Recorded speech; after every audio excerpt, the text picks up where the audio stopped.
My gently used humans. Okay, let's be honest.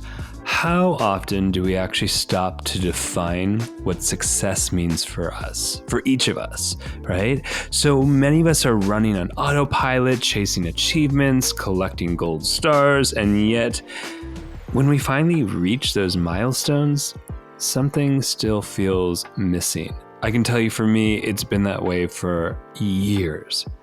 So enter Laura Gassner Otting, also known as LGO, an expert in breaking free from expectations and designing a life that actually fits.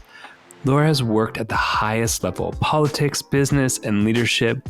She's advised presidents, built a national search forum, and spoken on some of the world's biggest stages. And yet, her real superpower, helping people see where they've been obstructing their self-worth and how to take it back, which includes really soaking in success, what it means for you, what it's felt like. It builds something internally. So in this conversation, we go deep into what it means to truly own your value. Stop batting away praise and finally give yourself permission to live on your terms. That, my friends, is deep success. So Laura shares her own struggles with receiving recognition, why we tend to memorialize criticism but forget our success, and how we can start seeing our natural gifts as the magic they truly are. So if you've ever felt like you're living by someone else's definition of success, or you're realizing that you might be the one standing in your own way, this episode is a game changer, y'all. And it's just really so much fun. So let's join in with LGO on the Gently Used Human. You won't regret it. Laura, welcome to the Gently Used Human podcast. It's such a blessing to have you. I'm so excited to be here. Can I just say you're an inspiring human being? You can. Can I just blush and be embarrassed about that? Please, as long as you soak it in, that your inspiration makes an impact on other human beings. One of my goals for 2025 is actually to learn how to receive praise. Ooh. It's very hard. I don't know that I got it as a child in a way that I needed to. And I mean, my parents were lovely, so it's been very hard for me as I've progressed in my career. And I'm realizing now that it's something it's a skill I need to learn. How's it going so far? I mean, we're about a month in or so, a little bit past that. It's hard. I'm used to just batting it away, just being like, no.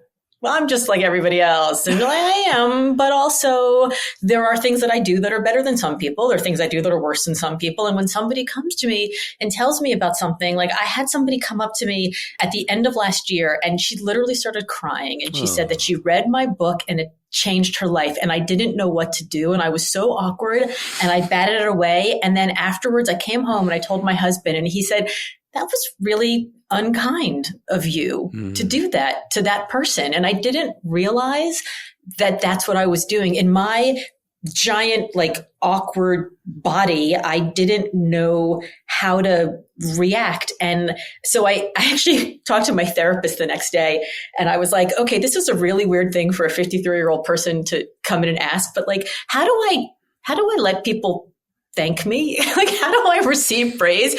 And so we had this whole conversation about how when somebody comes up to you and they're emotional, they've been thinking about it for a while and they've been like rehearsing what they want to say to you, or they've like wanted to thank you for a thing that meant something to them, even if it was like a regular Tuesday for you. And you have to just stop and breathe and look at them and receive it and hug them physically or emotionally, and then ask them a specific question about what it was that moved them. And that gets them out of like you'll know the terms better than I do, but like the emotional part of the brain into the thinking part of the brain. And then the super like mismatch of emotion that you both are feeling in that moment actually comes and means to the middle in a way that you can actually have a conversation that is ultimately meaningful to them. So how it's going is that I'm trying to work on stopping and breathing and receiving and then asking a question. I love that. I think so many of us who are listening could probably relate to Laura talking about like how hard it is to receive, how hard it is to like yield and let in. You know, it's funny. How easy would it be for you to let in a diss, something awful, something mean, like a bad review of your book? versus something good? Yeah, I can literally tell you what every 1-star review of my book says word for word, but I couldn't tell you a single thing that the 5-star reviews say because it's what we focus on. And, as people who want to achieve, we have been taught, figure out what you messed up on and then do better, right? Learn from your mistakes. But like nobody ever says learn from your successes also. When I was writing Limitless, I was struck by an article that I read that said Serena Williams goes out at practice and she doesn't just practice the things she did wrong at the last match. She practices the things that she did right also, because a lot of times, frankly, we get the stuff right by accident and we don't do anything to groove the pattern to make sure that we're doing it on purpose. It's very easy to accept the diss. It's very easy to let in the criticism because we have so much experience doing it. Like I'm an expert at letting people criticize me. I'm not an expert at letting people praise me. And I think we grow just as much from that. Yeah. But we're not as good at receiving it. It's very vulnerable to receive praise, actually. We have to open the windows of ourselves to let whatever it is that come in, and it often touches a tender part of us as opposed to a critical part of us that might, use that or organize that to confirm biases. But oftentimes it's strange because when someone says, Laura, you inspire me, if you were to take that in, would it confirm a belief you have about yourself? I think that I am such a giant bag of insecurities that it almost feels like I just want to be like, I'm not inspiring. You need bigger role models, right? Like I almost, right. Like I feel like an imposter. And what I've come to realize, so here's what I did. I went on Facebook and I said, okay, as part of a rebranding exercise, my marketing team has asked me to tell them some of the things that I think are special about me, which by the way is really hard. I was like, I don't know what's special about me. So all of you who read me and who follow me and who are my friends and who are my relationships and right, what do you think is special about me? And then it was like hundreds of responses of people saying really some of the most delightful and lovely things about me. But here's the thing, Scott. A lot of it surprised me because it's just like, oh, doesn't everybody do that? And then I realized what seems mundane to me because it comes natural to me is magic to other people. Like I make my living with words. My husband makes his living with math. If you asked me to get up and give a toast at a wedding, I could bring everyone. They'd laugh, they'd cry. It'd be amazing. If you asked me to add a column of numbers, not a chance in hell would I be able to do that quickly or accurately. And so like if I'm struggling with like an Excel spreadsheet for like a whole day, I'll send him a text and I'll be like, hey, how do you figure out what percentage of this number is that number? And he'll just like in a second, like send me back. It's like he might as well have elevated me off the ground. It's like magic to me. Yeah. And he's like, what? So like, it's also like understanding that what's mundane to all of us is magic to other people. And so it's easier to receive that if you understand that like we all have gifts. My stylist, whatever, I'm like, oh, I don't know how to dress myself. She's like, that's okay, Laura, your talents lie elsewhere. Which I think is the best. I mean, it's the best compliment / diss ever. We all have magic, right? So I think some of it is how do we learn to even see the stuff that's mundane as special? I'm gonna add a layer of complication here, shall we? Yeah. So I think it's imperative that we know what makes us special, what we have to offer ourselves and other people. And then here's the tricky part that we have as humans is the expectation that the ways in which we can love someone, the way that we can show up for people needs to be reciprocated in the same way. I once had someone say to me, oh, you're loving them in the way that you love people. Do you know how they love? And it was such an epiphany for me of going, okay, it's so important to know yourself, to know your strengths, to know the way that you express them into the world. And then can you respect that someone else might not have those and show up in a different way, sharing their values, sharing their special talents and ways of being in the world? That's very interesting. I always joke around that as a Jewish mother, like asking, have you eaten is my way of saying, I love you. like I like to feed people, I like to feed my children. as I mentioned earlier, like I didn't feel like I got a lot of praise growing up, right? But like I lived in a house where if I came home with a 99%, my parents were like, where's the other 1%? Wow. Not because like it wasn't that they didn't think I was good.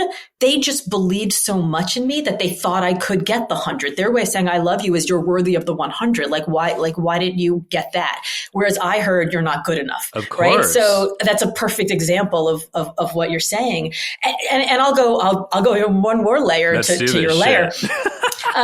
So I was thinking a lot about this because I'm part of this little like mastermind group of speakers, and they asked me to do a learning session in a couple of weeks about like how do you have this job as a keynote speaker where you're on the road, you're traveling, you're like always busy, and then you come home and how do you keep your relationships, your friendships, your marriage, your parenting, partnering, all of it? How do you keep that all afloat while you're also being, super entrepreneurial in this very ambitious, very out loud job? And I was thinking a lot about it. Like my name is Laura, but like people in the outside world know me as LGO, right? Laura Gassner Otting, LGO. Like LGO is like my stage. It's like Beyonce, right? It's like that's I am like a very awkward, I've mentioned twice already, insecure, like introvert person, but on stage and screen, I have to be LGO. And the way LGO gets praise is gifts, right? Like I get paid to be out there. I get a standing ovation. There's no standing ovations in my living room. So if I'm expecting to get praise in the same way in the outside world as I get it on the inside world, how I get loved will feel very different. But also, I don't want to be LGO at home. LGO is like big and loud and brash and full of moxie. Laura, on the other hand, likes to snuggle up with my dog on the couch. And I'm currently addicted to Traitors right now, like watch bad reality TV and just like be quiet, right? So how I want to be loved and how I love are different based on like what stage or screen or couch I'm sitting on. So I think we're all very different people at different times. And so how we loved and how we want to be loved also changes. I love that what you're saying is, or what I hear you saying in that is like our currency of love changes by the different aspect of ourself that is forward at the moment or the different environment we're in. And I love that you said aspect of ourselves because everyone's like, oh, well, you're just trying to like be LGO out there until you feel like LGO all the time. And I'm like, no, I like Beyonce is Sasha Fierce on stage, but she's not Sasha Fierce when she's making dinner, right? Like that's, or maybe I don't even know if she makes dinner, but right. But like, it's not that I'm faking being LGO. That's just a part of me that I ramp up and a part of me that I ramp back down in the same way that I am an introvert, but I can be extroverted at events and at parties, right? So, but I can also put it back down. So it's like a stereo mixing board and we just sort of lift the bass sometimes, lift the treble sometimes as the situation or as the person sitting in front of us needs. Yeah, I love that. My example of my Sasha Fierce or my LGO is when I was in my 20s, I was a performance artist, I was a drag queen, and I was outlandish.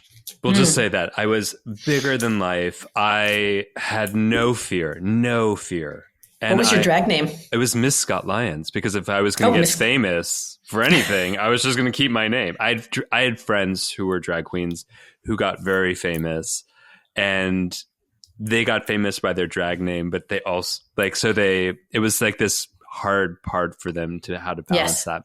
Yes. So I learned from them and I just kept my name. And I remember, so I was doing this really big show, and one of the producers took me out to dinner afterwards with a few other people. And I just asked him questions and listened and he was like, how is it feasible that you are one of the like most outrageous performers, fearless, will do anything, can do anything, and then you sit here and you are the calmest kind of like Buddha featured human being that I just feel so settled and just want to relate everything to. And I was like, well, the mixing board is a great analogy. And I think about a bit of suppression, a repression in our life when we don't get to play with the mixing board of our aspects of who we are. My sister is a great example that, like, for the most part, she there's like a consistency, which is also great.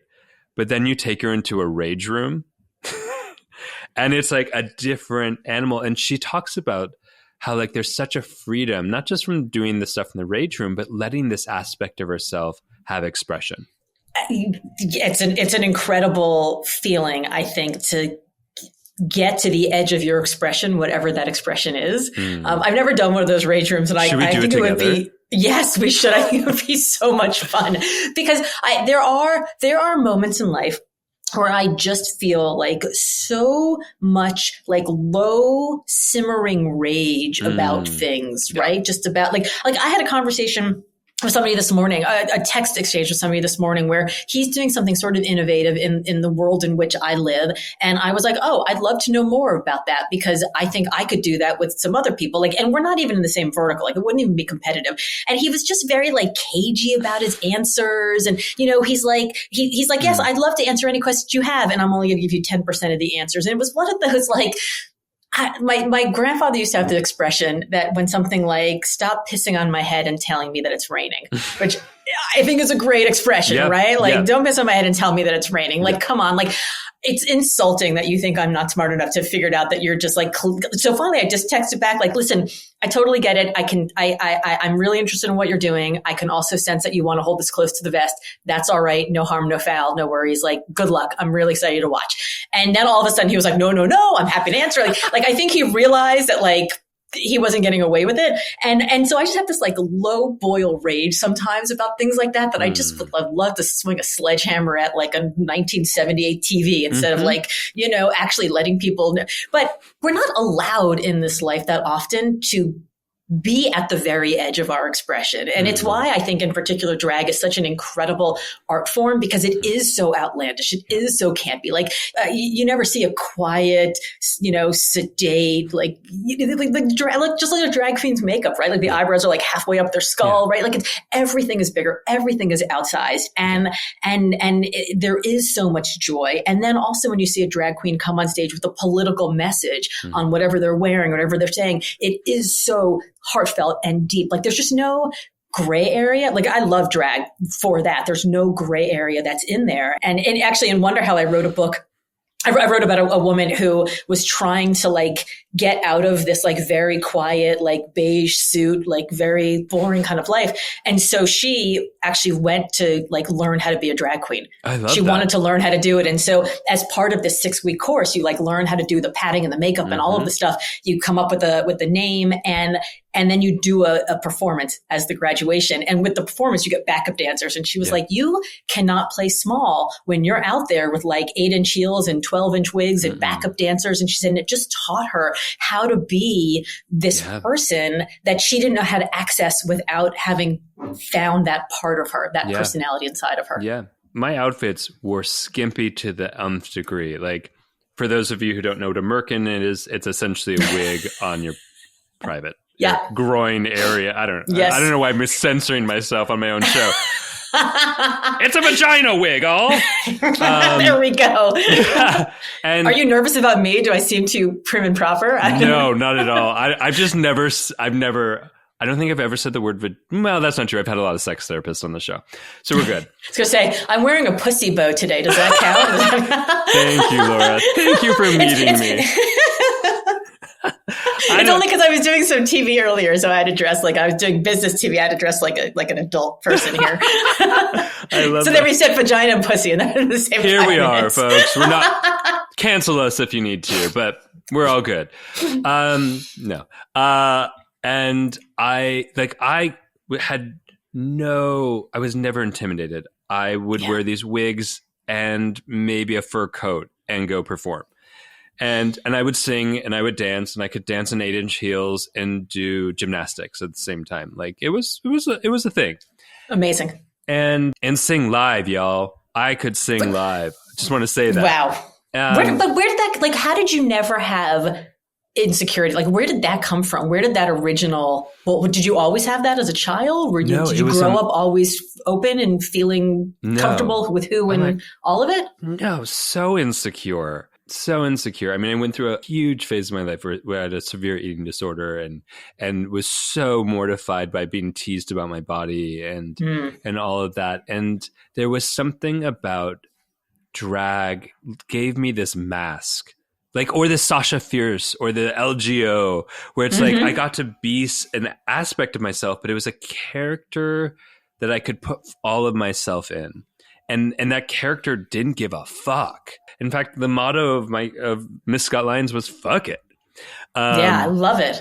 And you could pick which talent you had, right? So, you could go out there juggling, but if you can't juggle, you can sing live. Like you pick the talent. You pick the talent. Yeah. Right. Yeah. At the talent show of drag, you pick the talent. Yes. I don't know if I've seen much drag juggling, but I know. I was trying to think of a talent, and I'm like in my brain going through like the last 17 seasons of Drag Race, and I was trying to pick a talent that I hadn't seen, and I think we've pretty much seen a lot. Juggling. Yeah. Hopefully we'll see that soon. I feel like that would be like a Crystal Method thing. She would be out there. Like I feel like I don't know if I have to pick one that would juggle. I feel like maybe Crystal Method. Maybe her. But I did, as Scott, go and take a burlesque class as me, because I realized I didn't have the same sense of confidence or comfort with my body as I did and I had more clothes on in the burlesque class. So always. Even contemporaneously, you're in drag wearing a merkin and a fur coat and you're totally confident, and then you're fully clothed like the next day in burlesque and you're not. Yeah. Yeah. Because you took the armor off. I took the armor off. Yeah. And it was so important to like touch into like, okay, I love this aspect of myself, but it's not all of me either. And how can I find that confidence and comfort and more of all of me? And I think as we get older, I think we both get the like my mom calls them the fuck you 40s. Like you get through 40 and you're just like, fuck you. Like this is who I am. Right. Yeah. Like I'm not getting any better. I'm probably not getting that much worse. Like I hope maybe a little bit of better, but like I'm pretty much fully baked. This is it. This is where I'm at.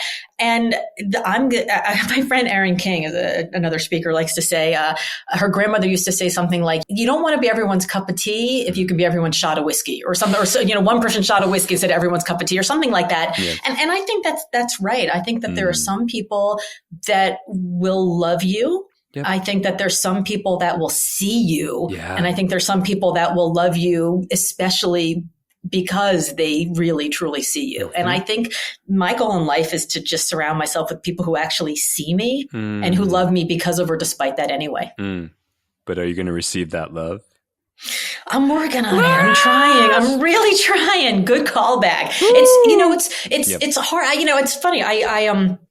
I never went to therapy in my life, except once in college. I had an eating disorder and a friend forced me to go to therapy, and I had maybe the worst interaction with a therapist ever. We can talk about it if you'd like, but then I never went back to therapy again. Not because I didn't think there was anything wrong with it. I just didn't feel like I needed it. And then during the pandemic, I needed it. Like I needed it. Like I was not sleeping. I wasn't eating. I was falling apart. And so I've now been doing therapy for off and on, probably for 3.5 years during that period, and doing it now. And my therapist, he pretty much diagnosed me quite immediately as being incredibly boring and not having any specific anything. Like there was no diagnosis. He basically was like, Laura, you're an overachiever who, because of the pandemic, can no longer overachieve. That's your problem. He's like, you collected all of your personal worth and your identity from your gold stars. He's like, and you can't collect the trophies. You're not so busy running out there collecting all the trophies. He's like, but you know what? And then he said something that completely, radically, fundamentally changed my life. He said, you don't have to give the trophies back. You're the same person, whether you collect another trophy ever again. You are still like, you have everything you've achieved is still there. Like you don't have to give the trophies back.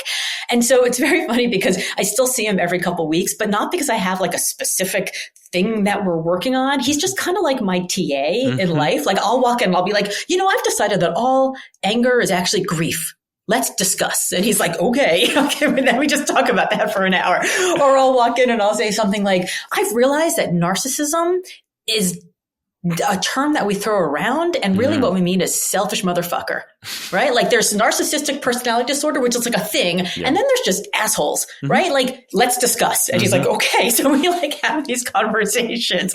And so I'm trying to learn how to receive it by both changing my behavior and also changing my interpretation of behavior of people that I've surrounded myself with my entire life and have used their behavior as almost a diagnosis for my self-worth, when in fact, that's not what it is. It has more to do with them and their own issues. There's a line in a Noah Kahan song that goes something like, I'm still angry at my parents for what their parents did to them. Yeah. And I was like, oh, let's discuss. That's interesting. Let us unpack this generational bullshit.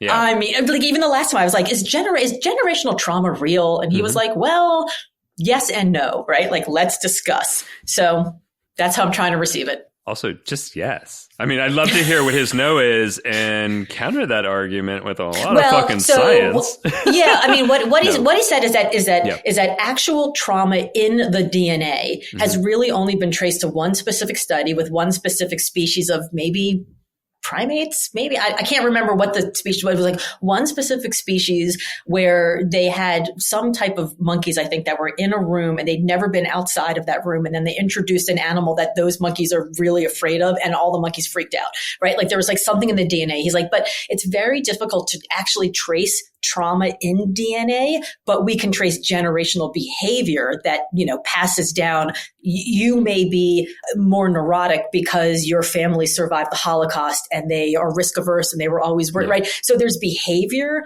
patterns that get passed down. But when we were talking, I was like, is it really like imprinted on our DNA? Can you not escape it? Or is it changing behavior pattern? So the yes behavior pattern, no, we're not sure about the imprinting on the DNA was the yes and no. Interesting. I mean, I think Bruce Lipton would argue that because who wrote the book Biology of Belief, and that even a behavior has an impact on our epigenetics, on our physiological expression. And so like in that sense, it's all kind of the same. Yeah. Yeah. That's it's all, I mean, the other thing is I hear his point. Look, I'm an Eastern European mutt. I come from, generations of Poland, Russia, German Jews.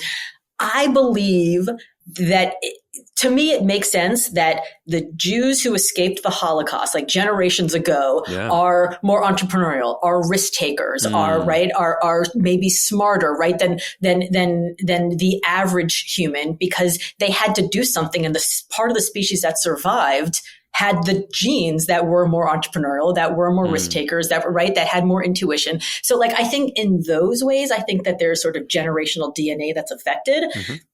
But I don't know. I'm making this up. Have you read Man's Search for Meaning? Yes. Okay. Because there's also that other theory about like, yes, and people who are more attuned to a sense of deriving purpose and meaning also are greater at survival, which also make them more resilient to stressors, as we know. Yes. So I've been thinking a lot about that. I actually said to my husband just over this past weekend, the next 4 years for us is going to be really interesting, right? My husband works in the financial sector, so we have a president who, with any given tweet, could completely disrupt the markets. Like, he's bracing for every single day. Like, who knows what's going to happen? We've got 2 kids that are in college one is a senior who's graduating, one's a junior. So in the next 4 years, they will both have graduated from college. We may retire. We might write another book. I might it's possible that I might be planning a wedding. We've all, 4 of the grandparents are still alive, but they're in the 80s. So like, we're hoping they stick around, but like there could be a lot of massive shift happening over the course of the next 4 years, a big shift, and also daily shifts happening over the next 4 years. And as we think about it, I said, I want to be actively thinking about how we become more resilient every day. Like, how do we become less fragile, more resilient, more capable of responding to all the little bumps in the road? Because the only thing we know for sure is that we're going to be filled with lots of bumps in the road and probably some giant tsunamis, right? These giant Mack trucks coming around the corner that we can't see.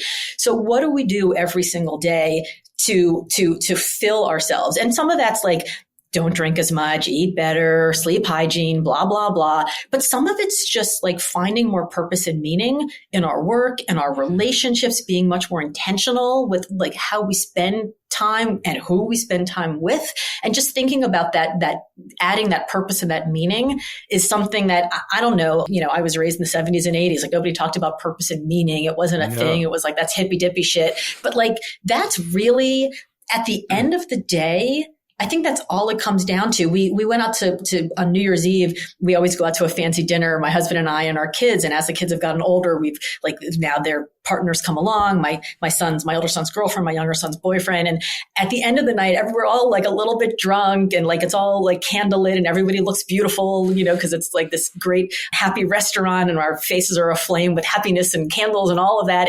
And I look at my husband across the table and I look at like both couples and I was like, this is it. This is it. Like seeing the people we loved being loved, that's like purpose and meaning. And so like spending more time actively in the warmth of that, I think that is really the key to resilience at the end of the day. It certainly builds up our capacity to be with more, to have those resources and also to receive that love. Just calling it back. Calling it back. We're going to keep receiving that love. Yes. No, yes. It's hard. I have I'm going to add a few practices that I have found to be please, helpful towards that process. And there is no perfect tool. One of the tools or practices I like is like to fill a cup with water. It's more of like a mindfulness practice of like, okay, I'm going to drink a sip of the water, really take the time to sip it in, to take it in, to feel the water move through my mouth, through my teeth, and even down my gut. And then I'm going to imagine that water is that compliment from that woman, or is that sense of love from a partner or a friend, and then I tried doing the same thing where I sip it in. What's it like to take in, to titrate, but to take in little bits of it and go, oh, this is where in my body I feel like my throat closes up and I can't really take it in. So I go a little slower. I take a little droplet of water and I see if I can take that in, like a real somatic practice of what is it to absorb, to take in. And I think the other one I look at is, I think both of you and I are givers innately, are how can we support you? How can we be with you? And someone said this to me once, which was really helpful, that like, well, that person is offering a gift, and would you smack it out of their hand? Or would you let them receive the gift of you receiving their gift? Yeah. And that was like, oh shit. Okay. I can do that. I can take my strength and if that's the focal point, receive based on the fact that it's an offering. Yes. Yeah. It's true, because anytime I've ever helped anybody with anything, I've felt great, right? Like it feels so great to be needed and to be wanted and to be useful. And I wouldn't want somebody to steal that gift from me, right? Yeah. So you're right. It is, but to do the second thing, right? The sort of seeing it as a gift, you have to do the first, which is the slowing down. The slowing down. Yeah. Yeah. And I love that invitation to ask them, like, what was meaningful for you? I had a moment the other day where someone came up to me at a restaurant and they just said, hey, I've taken your classes. I listen to your podcast. You've changed my life. And I had a moment where I looked down right away. I thought they were talking to my friend who was next to me, who's much more famous than I am, or who's famous, period. And so I just assumed they were talking to him. And then I looked up and I saw that they were talking to me, and I was like, oh, okay, what were the tools again? Oh yeah, take it in because it's an offering. Yes. And I did that. And then I had this moment of like, I wish I would have asked them what's been most meaningful to them, but I asked them questions about themselves. I was like, what are you really passionate about right now? Well, I mean, I like that too, because I've often found that like, well, asking like, what was most meaningful to you is like, tell me more about how you love me. Like, it just feels very like, it feels arrogant. It feels uncomfortable. This is going to be the biggest name drop in the history of name drops, but I learned this trick from Malala. As you should. I mean, it's like the douchiest thing to say. I'm sorry. But I think it was like my second or third keynote ever that I had given, like ever in my life. And I'm backstage and Malala she's the headliner. I'm the undercard. She's the headliner. Yeah. And I come off from being on stage and I see her across the green room. She's there like looking amazing, Malala amazing. And she's got her guards with her Uzis and all that. And I'm like, oh my God, I have to like just go say hello. It's Malala. Like, how am I gonna like not do that? And the whole way of walking across the green room, I'm like, psyching myself up. Like, you can do it. You can talk to her. Like, you're amazing. You're an icon. Thank you so much for everything you're doing. I'm like practicing what I'm going to say. And then I get across the room and I'm standing right next to her, and she's all of like 5'4" or something. And I look down and she's wearing the most amazing pair of red suede stiletto heels. And all that comes out of my mouth in that moment is, I like your shoes. That's it. I meet Malala and I say, I like your shoes. And then I look up at her with probably the weirdest expression in my face ever, like total mismatch of my energy and her like Malala calm presence. And she says, thank you.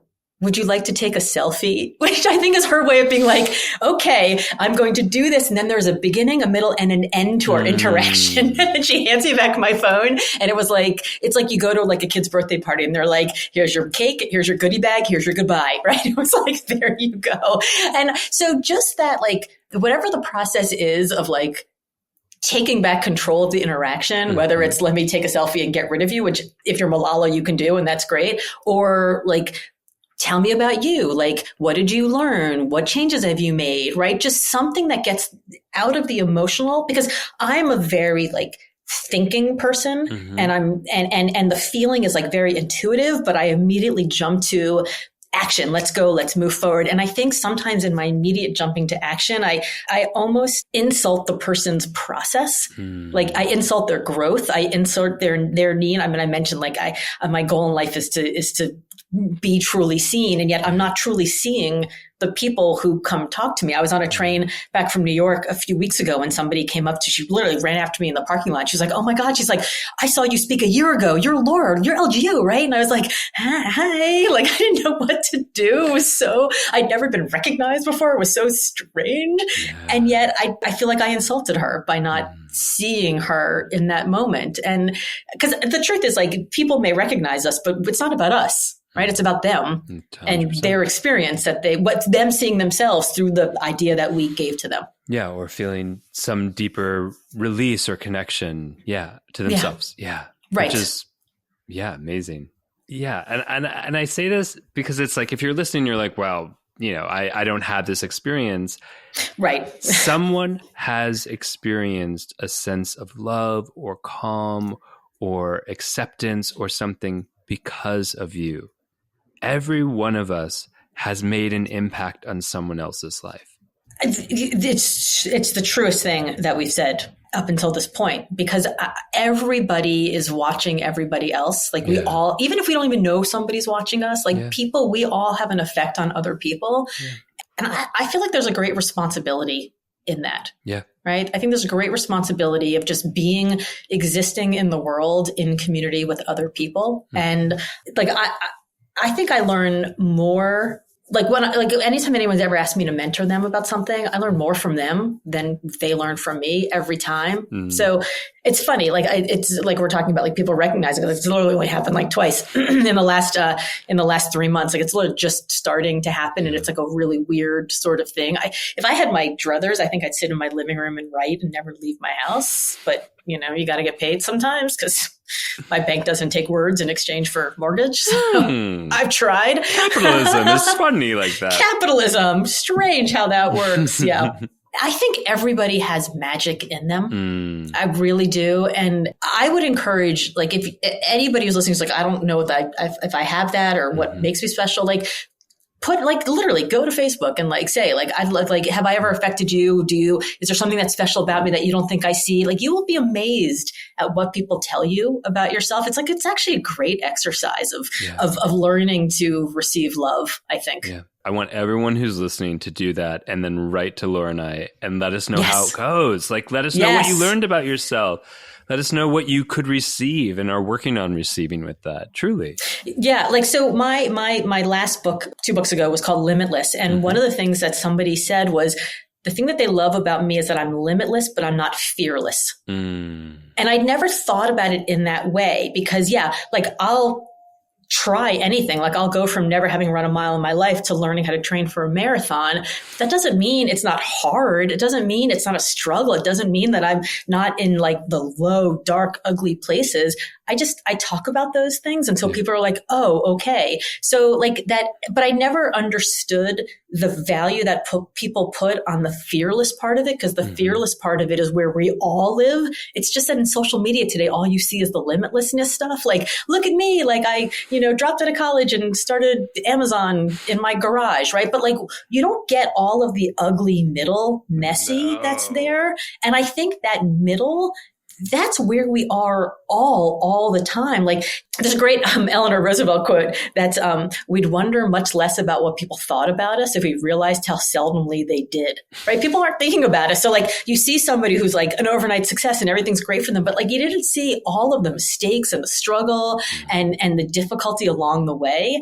And so learning from that exercise that like people think I'm limitless but not fearless, and they appreciate the fearless, the not fearless part, right? That I'm actually scared and I'm doing things scared anyway.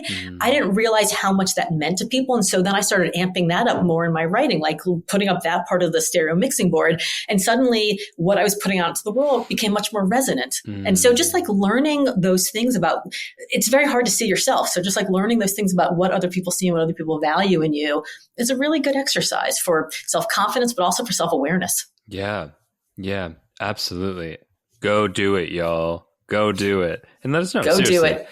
I'm going to say something, which is I deem you, my story about you, LGO, is that you are successful. And I'm going to go into a little detail about this, y'all. As Laura has been on quite the life journey from, working in the Oval Office and in the White House, y'all, to running National Search Forum, to writing best-selling books, to being on stage with, well, you've already even named some of the people you've been on stage with. In the outside eye, we could easily go, that's a successful person. And one of the things I love about your book and you, Laura, is that everyone has the right to define their own sense of success. I think I cried when I read that because I have heard people say time and time again of like, hey, or they like I've gone on dates. And they're like, I Googled you. And I was like, and the date is over, but go on. Yes. And they're like, you're really successful. And I was like, that feels like, what I would rather you say is, oh, I saw this and I'm inspired by these aspects, as opposed to like creating this sense of, I don't know, something to me has always felt really limiting by someone else deeming their sense of success on someone else. Yes, it is so limiting. I hate when people say, oh, you're so successful, or, oh, you just have that LGO magic. It's like, no, what I'd rather hear them say is, it seems like you dedicate yourself to things about which you care deeply. Yes. I work very hard at the things I care about, and I don't work at all about the other things. I'm actually an exceptionally lazy person. Like I'm the kind of person who I think about what is the most strategic thing to do, and I do that. Yeah. And nothing else, right? So I'm not a big throw spaghetti at the wall kind of person. But so back in high school, college, we all get handed this definition of success, right? And it's usually bigger, better, faster, more, fastest and most expedient path to the corner office, the only one that matters. And we're given this list of motivating factors. Am I inspired by the leader? What's the mission of the organization? How much money will I make? How prestigious will this job look on my resume? On and on. And nobody ever stops and says, hey, Scott, why don't you prioritize that list in an order that matters to you? You may care more about the mission and less about the money. You may care more about the location and how much control you have over being able to work 9 to 5 and have dinner with your family every night than you care about, how prestigious it's going to look on your resume. We all have different definitions. And here's the thing, your definition is different than mine, but your definition today is different than your different definition was 10 years ago, and is different than your definition will be 10 years from now. So not only do we get asked to make this decision that's going to affect the very rest of our lives, pick a college, pick a trade, pick a major, pick a job, pick a, whatever industry you want to be in, we're asked to make that decision when we're 17 years old. We don't even have a frontal lobe, the part of our brain that dictates good, sound, logical decision making. And we're asked to make a decision that's going to affect the very rest of our lives before we literally have the capacity to make a good one. And then nobody ever says, and hey, guess what?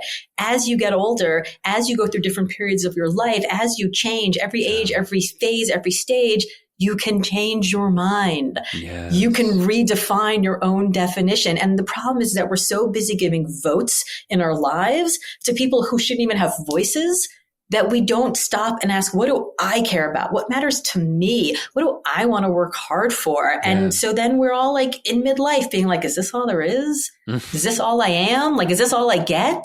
So yeah, I'm done letting other people define what success means for me, because those external definitions, bigger, better, faster, more, have never, ever actually been compelling or filled with purpose for any of us. They're temporary. They're temporary. Yeah. And I love that you just make it so clear that success does not mean happiness. And I think it's so important to hear, because we might dream up this person who we deem as successful, and they must be so much happier than us. They might have more resources, which might alleviate some stressors, but that's not the same as happiness.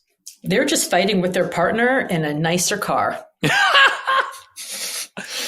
Yeah. I mean, if that were the case, then no billionaires would ever be divorced. No celebrities would ever have addiction problems, right? Like people who had money would never have problems. We would never see that. Yeah.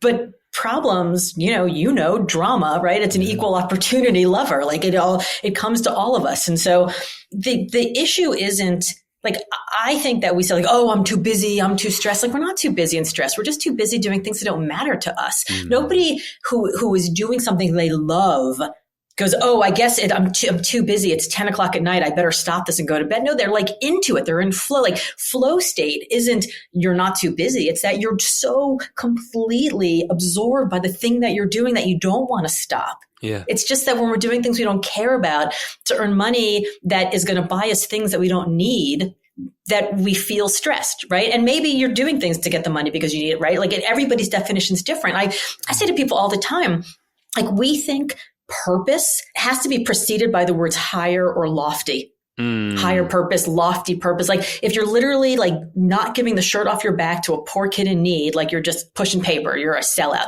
I think that's a lie. Like, we did a survey, a global survey that we've got 5 years of data on. We have 74 different countries, every possible demographic, every possible industry, 10,000 responses. And people feel the need for purpose in the public sector, in the nonprofit sector, and in the private sector equally. And they also have the same amount of purpose in each one of those sectors, which tells us that people can derive purpose anywhere. Like, your purpose may be curing cancer, but your purpose also may be making tons of money to donate money to help cure cancer. And your purpose also may be not caring about cancer whatsoever and buying a Maserati and a beach house, right? Like, everybody's purpose is different and everyone's purpose is correct for them. Yeah. But when we listen to these outside definitions of success, then that's when we start feeling like we're not okay. Yeah. And we start, wondering why we don't size up. And the problem is that a lot of times those definitions, they come from the outside world. They come from celebrities. They come from, gurus, but they also come from our family members who have their own ideas of like, I married a very successful Catholic man from the Midwest who works in the finance industry. I didn't marry a nice Jewish doctor. My parents are disappointed. Right? Like, as you said, from the outside world, I look pretty successful, like healthy marriage, happy kids. We've been married for 28 years. Everything's great. But what a shanda. I didn't marry the nice Jewish doctor. So should I say I'm not successful? I feel bad about myself. I'm not happy. Or should I say, you know what? My definition was different. It works for me. Life is great. Doesn't have to be for anyone else. You only got to live in your own life. So what I really hear you saying is, don't shit on other people's purpose parade. Exactly. Somebody said bullshit, like, stop bullshitting. Bullshit. Yeah. I mean, I really appreciate that, because I think there's this expectation that as you're describing, like, this sense of purpose, like being able to go and build this school in this country is the only sense of purpose, this giving, but like might be a sense of purpose from many generations. I'm bringing that back. Many generations of self-loathing, of yes. insecurity. And maybe your purpose is to stop that cycle. Yes. I mean, I had somebody once who said to me, I felt badly my whole career because I wasn't giving money to charity. I wasn't donating money to charity. And I said, well, why? Why weren't you doing that? And she said, I was so busy working hard to get out of debt so that my children could make different decisions than I had to make. And I didn't have anything left. And I said, that sounds like a pretty great purpose to me. Yeah. right? Yeah. Everybody's purpose is different. And also we can have ages and phases and stages. So like maybe this is a stage of your life where you are maximizing revenue. Maybe, in the early part of your career, maybe you're maximizing prestige. So you can get to a place where you maximize revenue. So you can get to a place where you maximize giving back.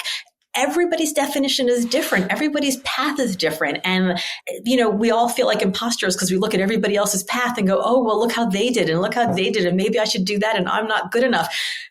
And we're all great if we do what's consonant with who we are, right? It's not that we, in 20 years of executive search, it was my job to call the most successful people in the world, right? Call the most successful people and recruit them away on behalf of my clients. So I would call the most successful people in the world because they were super successful. And they would all call me back because despite all that success, they weren't very happy. So if people who are super successful aren't very happy, why is it? It's because we're pursuing success and we're not pursuing consonance, right? This alignment, this flow, where everything we do matches everything we are. But we have to allow the everything we are to grow and change and evolve over time. Like I used to get questions all the time that when something like, what would you tell your 22-year-old self? And I was like, my 22-year-old self, first of all, my 22-year-old self would be like, oh my God, you got old, right? Like my 22-year-old self wasn't going to listen to a 53-year-old lady. But my 22-year-old self, did I know myself at 22? No. But even if I did, like to listen to advice that I'm giving on a podcast that was recorded over the internet that I'm listening to on my AirPods from my iPhone, like none of those things existed when I was 22. So even if I did know myself, the world around us changes so much and so often that we can't possibly set a definition early and then judge ourselves by that for the rest of our lives. That's cruel. That's unfair to do to ourselves. Yeah. Well said. Oof. Oof. No, I appreciate it. I think it's so important because we get stuck in these cycles of, okay, if I can do this, I will be happy. If I can get this, I will be happy. And there might be this... I'm just one promotion, one raise, one diet, one purchase, one marriage, one divorce. Like when I get to, I will be happy. And it never, ever comes. No. And by the way, y'all, happiness is not a state. It's a fleeting emotion. It is ephemeral at best. One of the people I interviewed for Limitless is Allison Levine. She captained the first all-female American expedition up Everest. And it took her twice to get up there. The first time, they got almost all the way, 29,029 feet. They were 250 feet from the top and bad weather came in. She had to make a decision in that moment. Do we keep going and get to the top? And who knows what's going to happen on the way back down? Or do I turn around now? 250 feet away from 29,029 feet. And they made the decision. She made the decision. She turned her whole team around and they went back to the bottom. They didn't get to the top. And she said she was at a dinner party about 6 months later and she was sitting next to some finance bro and she was introduced as like, this is Allison Levine. She climbed Everest. And throughout the night, the story came out that she actually got to 250 feet from the top and then had to turn around. The guy was like, oh, so you didn't climb Everest? And she said in that moment, she like wanted to punch him in the face and she never planned to go back up again. And then one of the women that she climbed with died, I think from breast cancer maybe, but died very young. And they were putting together a summit, a hike to go up to the summit to honor her. So she's like, all right. So she trains again. She does the whole thing. They get to the very top. And I was like, that's amazing. You finally got to the top of it. Did you guys have a party up there? Like, what do you do? Do you celebrate? She's like, no. She's like, I took out a picture of her. I took out her ice axe. I took a selfie, put it back up, and then we went back down. And I was like, what are you talking about? She's like, Laura, you spent like 3 minutes at the top of Everest because success in climbing Everest is not getting to the top, but it's getting back down to the bottom alive. And that moment, I was like, oh, so this idea that we have of success of getting to the top of the mountain actually isn't even like, that's not even success, right? It's you have to get back down. Like it's the whole complete life that we live. It's not just like the fleeting 3 minutes that you spend at the top taking the one selfie. No. So why are we all trying to find like ultimate success? Because once we achieve success, there's like, you see this version of yourself that's like, what's the next thing and the next thing and the next thing. And in that is amazing. You learn so much about yourself, which is what I write about in Wonder Hell, this vision that you have for yourself. But like to put a finite end to success, when I get to success, I will be happy, says that there's a finite limit to our growth. Yeah. And I don't want to live in a world where like I will have completed who I'm going to become by the time I'm X years old. What are we going to do for the rest of our lives? It's funny. I went on a date the other night and he was like, what's your worst fear? And I was like, or it's something along that lines, which is a great first date question, by the way. Yeah. And I said something about like, what if I met my purpose and I'm done? Yeah. Stagnation. Yeah. And it, it can feel really real of like, oh, I did that. Now what? Like even stagnation at success. Yeah. Yeah. And that's almost even scary. Wait, did he answer? What did he answer? Something about aliens or some shit. And I was just like, cool. Yeah, cool. So will there be a second date? To be determined. I would have been like rejection. Rejection. Well, I mean, I think rejection's a hilarious answer because then like you have to go on a second date because his worst fear is rejection. But no, I have a real like that is my Achilles heel is rejection. Oh, yeah. Which is difficult because I make my living in a career where they either clap for you or they don't. So it's there's a lot of rejection in writing and speaking. Mm-hmm. But yeah, no rejection. That's it. But that's more of, I think, a personality flaw. My biggest, I have an irrational fear of whales. Like, I think I'm going to be on one of those whale watching boats and the whale's just going to like eat the entire boat. That probably is more like a control issue. Yeah. Yeah. Being out of control is my biggest fear. Not having agency to get to choose what I do and where I go. I take a lot of comfort in knowing that Quincy Jones has a great quote that he said, I don't have problems, I have puzzles. So I take a lot of comfort in knowing that there are very few final problems, right? There's like one final problem. Everything else is kind of like a puzzle. They may be really hard to solve, but we've solved every puzzle up until now, which goes to show we can probably solve all the ones that are coming. So I like that. I think my biggest fear would be lack of control, lack of agency. Yeah. I love that you can sort of boil it down of like, hey, I have this fear of a whale smashing me. But like, and then like really getting to like, actually this is a real core piece around that's. Because imagine if like a whale swallows you, you're not dead. I mean, like, I think I just like read Geppetto and Pinocchio like at a really like vulnerable moment in my like brain development. I don't know if you remember, there's like a scene in Geppetto where like, they're like inside of the whale's stomach and he's like, making the puppet. It's like, I don't know, it's horrible. It's like nightmare fuel. But there's something about the idea of like, you're not dead, but you're alive inside the whale's stomach and you can't you can't go anywhere like that. Like you're just stuck. Yeah. That idea is terrifying, right? Like being like full-bodied, full-minded, but feeling like you can't do anything, which I think goes back to the earlier question about like this sort of low boiling rage, right? Yeah. So like being able to like fully express, like having voice. Yeah. What would be your top advice? Because we're both talking about like a stuckness in a certain way. Yes. And I know so many of us out here who are listening experience it right now or have come across that sense of like stuckness of like, I want maybe success. I want something more. But I just feel, what's some of the like advice that you give? Because you mentor a lot of people. Yeah. Especially in stuckness. Yeah. I mean, I would ask them how they define success. Like, what does success mean to you? If I came back, a year from now, 2 years from now, when we were celebrating something, I've got a friend who calls it champagne moments where we're having a glass of champagne and we're celebrating something that you achieved. What would it be? And then I get them to tell me those things, but then I ask them why.